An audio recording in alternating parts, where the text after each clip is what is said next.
on you. I want to inspire you. But you got to submit to me. I mean, I could, there's a lot of challenges now on social media. I could challenge, one of the challenges would be like, do life without God and then do life with God and see. Trust is going to be a difference. Doing life without God, it might have its moments, but you have to rely on your own strength to keep that moment. But when you rely on Him and you submit to Him, He manages the moment. He strengthens you. He gives you the peace. And God, I got this word right now, right? I'm seeing this in the spirit that God is in the business of pruning. I don't know if many of you know what pruning is. No? Yes? You know what pruning is? No? Okay. So watch this. Pruning is, if you're a gardener, if you got plants, you know how they do with the bonsai trees? They keep cutting, but it's kind of like that, but not really. They do it with fruits, like with grapes. So they prepare the fields. At one time I used to work in the fields in the winter, and it sucked. But I had to do it. And I had to prepare the vines, and I got whacked with the wine. How many of you got whacked in the cold weather in the face? And like it hurts more than it does in the summer. So I got whacked, but I had to tie up and prune the grapes. So when the season came, it could bear more fruit. So God prunes our lives. He takes away, He cuts that from our lives, which is damaging, which is not fruitful. So He wants to put more fruit in you, per se. If Jesus Christ is our branch, He's the foundation, the resource, He's the vine, and we're the branches, God, the Father, will prune the branches. So one season you gave so-and-so fruit, so now He's going to cut more out of you so you can bear more fruit. So He's in the business of pruning us. Pruning might be painful at times. He's going to cut things that are going to hurt. Recently, my father passed away about 3 to 4 months ago. It kind of hurt. I mean, I know where he's at, but in my humanity, it hurt. And He's pruning, but He has prepared me. He has given me peace because I rely on Him. And He has been pruning things for my life, friends that were not good for my situation, growing up, maturing in the Lord. Certain things that I used to do, I lost the feel, the taste, the want for those things. And He has guided me to other things that He had instilled for me. He said, draw closer to me and I will draw closer to you.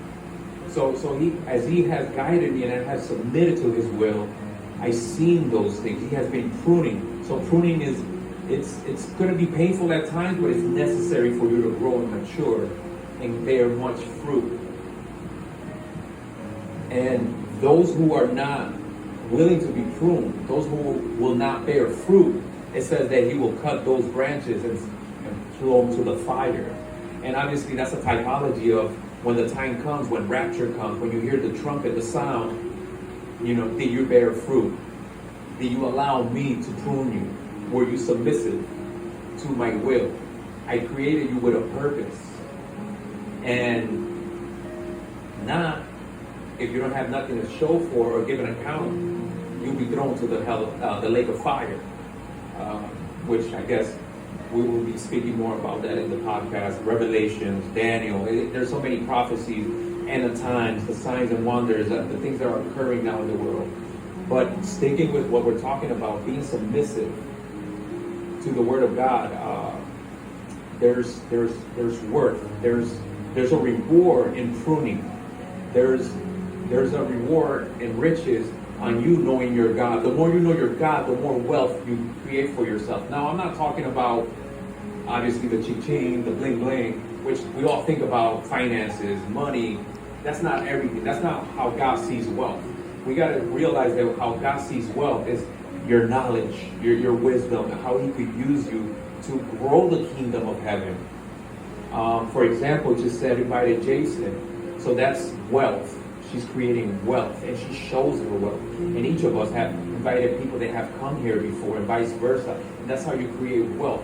And God rewards you because He knows exactly what you need. Sometimes what we think we need is not what God thinks we need. And we make that mistake in prayer a lot. So the more you know the word, the more wealthy you get, because that's the living word of God. It might seem boring at times, but it has great, great stories. Very dramatical stories, very funny stories. Jonah got swallowed by a fish. How funny that is, right? You imagine somebody nowadays gets swallowed by a fish, they hear it get spit out, and it's like, what? I will find that funny. So submitting to the word of God grows us. When a child submits to the parent, to the guidance of a parent, it grows. If AJ were to stay like a toddler mentality and not submit to the teachings of his parents, he would still be saying goo goo gaga. But he would speak because they spoke to him. They spoke to his life. Is that right, AJ? That's how you sing? No? Say better than that?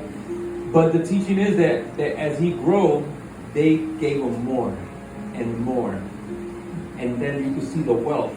And they're happy because they're like, man, he's growing up to, like, according to our teachings. So that's wealth.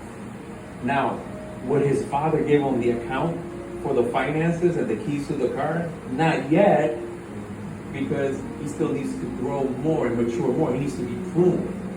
So that's how our Father is with us. And the more he submits to the Father, the more the Father releases wealth.